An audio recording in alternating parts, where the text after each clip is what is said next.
Bam. All right. I think I'm doing it. Here we go. Green light, baby. Okay. Hey, I'm Marcus. Who am I? Right. I'm Marcus. Okay. We're doing a little presentation here. I'll just read off this stuff. I don't know what I'm saying. On Beauty and Hip Hop, aka a taster spoon of early 2000s rap culture. Basically, we're going to talk about how hip hop is inside of On Beauty. Then we're going to talk about what was going on in the actual world to go inside the book. All right, here we go. That'll work. All right. First off, I don't think Zadie Smith knows anything about hip hop at all. Her only references in the book to actual rappers are Tupac and her brother. That's it. I searched. She uses the term hip hop a bunch of times. She says rap, says rapper, nothing else specifically, which is very strange. That's as specific as it gets, Tupac. And so I'm under the impression that this is not Zadie Smith's jam, which is fine, but it doesn't really help. So moving on from there. As far as our characters and who is involved in the culture, we have Levi. I got a quote here. This faux Brooklyn accent belonged to neither Howard nor Kiki and had only arrived in Levi's mouth 3 years earlier. As he turned 12, Jerome and Zora had been born in England, Levi in America, but all their various American accents seemed to Howard in some way artificial. Not quite the products of this house, of his wife. None, though, was as inexplicable as Levi's Brooklyn. And now Howard properly noticed Levi and the new thing about Levi, a woman's stocking, thin and black on his head, tied at the back in a knot with a small inadvertent teat like a nipple on the top. For those unfamiliar, he's talking about a do-rag, which became very popular with a lot of people that didn't need them. Anyone with straight hair doesn't need a do-rag. If you were around at the time, you may have seen Eminem wearing do-rags. Would do nothing for his hair, wouldn't have given him curls, or waves, sorry. Other people call it a wave cap as well. So that was just a thing for some goddamn reason. Conclusion, what we have here, Levi's a wannabe. He's of mixed race, so he doesn't qualify as a wigger, but he's definitely a poser. He basically wants to be B-Rabbit from 8 Mile. Hopefully you get that reference. All right, Levi's job. He works at a music superstore. These things no longer exist. Virgin Megastores, the Warehouse Music, Tower Records, Sam Goody, giant places that sold everything, basically. It started with music and then movies and just any piece of garbage you could possibly imagine. At the end, Tower Records would be selling any CD, tape, DVD box sets. You could get Buffy the Vampire Slayer puppets, food, clothes, shitty guitars, porn. The overhead for these stores were ridiculous, and it's no wonder they're not around anymore. It was just a weird, pop culture, bukkake or something. They're gone now. Don't worry about it. Anyway, that's where he works. It's a lost reference. Carl is a slam poet. Also, he ends up being a hip hop archivist at an African American musical library, apparently. A little bit of that. All right. In case you don't know what slam poetry is, let's take a little look here, and maybe we'll give you a better idea. To me, it's a sport. It's a tournament. It is the showcase of the best performance stuff in the nation. If you're not at your best, you messed up. In fact, there are no facts. Facts me a fact, and I'll telegram a hologram, a telephone the son of man, and tell him he is done. Leave a message on his answering machine telling him there are none. I know you'll never tell of it to your domestic pillar. It's so very Henry Miller, and I know I'm only filler. Well, basically, it's a competition. They come to see judges giving poems numbers. Judges, your scores, please. An 8.8. 6.9. A 10 right there! The slam is not about competition. The slam is about the art of performance and the art of writing poetry brought together. Our key strategy was you can't lose. You can't lose once. Our strategy is to serve the heart. Our team took them out of the finals. I expect it to be like a Bosch triptych. I expect chaos and lust and some sort of Gatorade-induced sexual orgy. I used his aura to help myself score high. And he had a problem with that. When you bring competition into an art form, it starts becoming a microcosm of the greater Western macrocosm, which is all bullshit. Are you ready to slam, Portland? We interrupt your regularly scheduled program to bring you this refreshing, gunfire, Fabulous. odor, new and improved, act of cowardice. I am a bald guy. It is not enough these days to simply question authority. You gotta speak with it, too. From the balconies and the main floor, when the poets get done, there's going to be a roar that goes up like no poet ever expected to happen to them.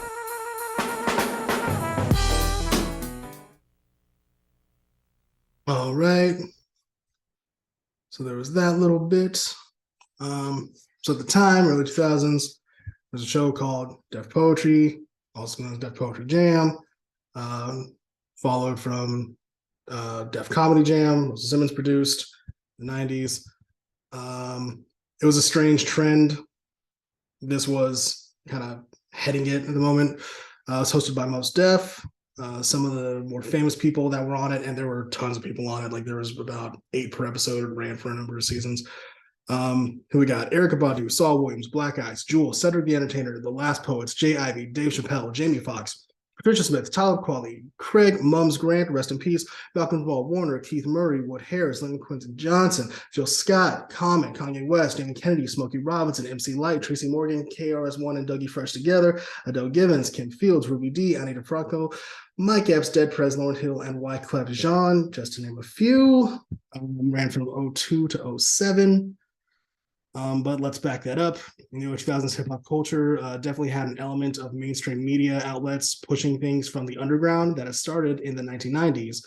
As we just saw, Slam Nation, 96, Def Poetry, 2002. And the poster boy for all this was Mr. Saul Williams, oddly enough, even though you've probably never heard of him. Here's a little bit from Mr. Williams himself.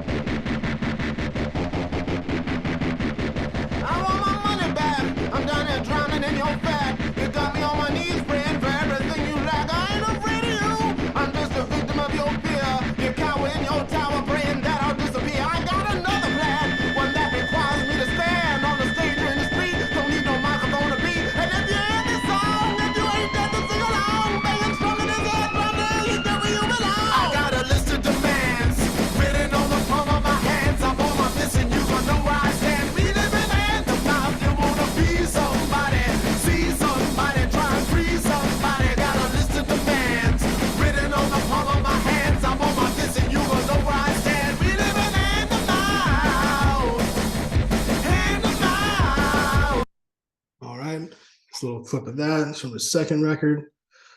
Boom. Further explanation. MTV publishes Saul Williams' book of poetry and runs an ad campaign in 2006, and which was strange for some people who had never heard of him because he was just on their TV. Around this time, he also gets a number of mainstream acting roles, like his recurring part on the show Girlfriends. Kelsey Grammer produced that show. You guys might know him as Dr. Fraser Crane, playing a slam poet. What a stretch. So, all right. With that, we had the rise of the underground. We're going to follow the Ninth Wonder theory. Who's Ninth Wonder? It's a producer. It's produced for Nas, Jay-Z, Destiny's Child, Drake, Murs, Kendrick Lamar, Anderson .Paak, Talib Kweli, a bunch of people. Huge list. He's been around for a long time now. He's also a professor of hip-hop history with one of the dudes from Kid and Play at North Carolina Central University. Quoting him from his conversations with Justin Hunt, the Company Man, when a lot of us sought refuge on internet websites for music to escape the redundancy of the radio, it was sound bombing, which was a compilation. Rawkus Records was the house I sought refuge in after the disaster of commercial success. Later, he says, and find this new fan base that's been created by Raucous and follow that. That's where all the OK Player and Spit Kicker, all that came into a thing. Those were blogs and forums. So some of us did it by choice, not because we wanted to be deep or be conscious, which is something Carl kind of echoes in this quote. It's not even a poem, Carl says. Carl countered, sorry. It's rap. What's the difference? Claire asked. They two different things. Carl had argued, two different art forms, except rap ain't no art form. It's just rap. So it can't be discussed. You can discuss it. I ain't stopping you. The first thing Claire did with Carl's rap that day was show him of what it was made. IAMs, spongies, croakies, and this. Passionately, Carl denied any knowledge of these arcane arts from On Beauty. Basically, there was a thing for years where every teacher tried to relate rapping to poetry, and there was a constant disagreement of it being two separate things, and not everyone was trying to be deep or whatever. They're just kind of living in their own entities. Further, large media outlets presenting indie. So people like Mos Def, Talib Kweli, and LP, who you might know from Run the Jewels, were on Raucous Records, which was partnered with James Murdoch, who's the son of Rupert Murdoch, who's the billionaire who owns Fox News. Not very indie, but appears that way, technically being independent, even though funded by such. LP goes on to start Def Jux or Definitive Jux and is the main producer, which was a powerhouse in underground hip hop at the time, which definitely leads him to working with Killer Mike and Adult Swim and all that other stuff. Moving on, other things that were going at the time, Crumping, David LaChapelle, fashion photographer, directs a film called Rise. Again, very mainstream person, bringing things from underground hip hop, pushing into these mainstream outlets, which was part of a slew of terrible dance movies that even included some of the Crumpers from the film Rise. Movies like You Got Served, Stomp the Yard, etc. I'm sure you've heard of them. Let's check the clip.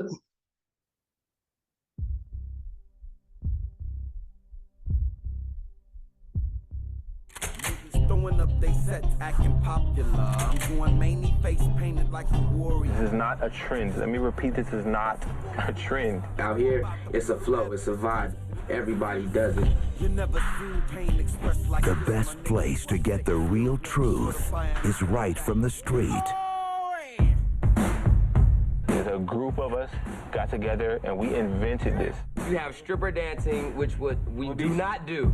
You have clown dancing, and then you have the crump dancing. First time I saw Dragon get crump, I thought he was on drugs. It's like hygiene. Either you smell good or you don't. Either you crump or you're not. It's like getting out your anger, but on the dance floor. It's not dangerous. It's life.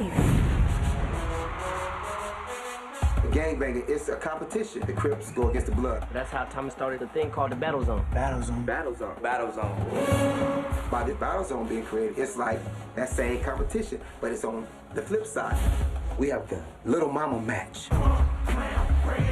We got a big boy match. We'll never see anything like this again. They telling the people that they better than us? You going down tonight. Somebody wants to be the best. Somebody wants to be noticed. Rolling Stone calls Rise a knockout, a visual miracle. This summer, we're not going to be clones of the commercial hip-hop world. Somebody's waiting on something different. The sky is the limit.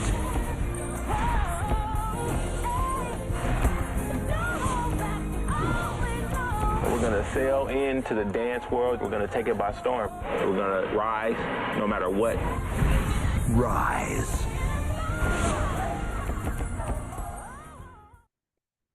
So somehow they made a cheesy trailer out of a bunch of kids in LA, but whatever. So there's Crumping. Also at the time, you had the hyphy movement. This is more mainstream cash-ins from independently successful people.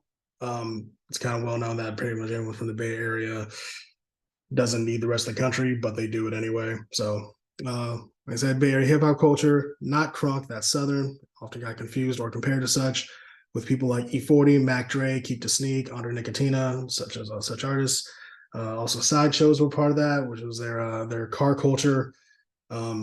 You can definitely find videos, even like old DVDs of them just shutting down the streets, doing wild ass stuff in custom cars, kind of wild, very wild, actually pretty dangerous as well. Thiz was definitely a part of culture that got pushed through. That's all I have to say about that. Let's take out a clip. You probably know it.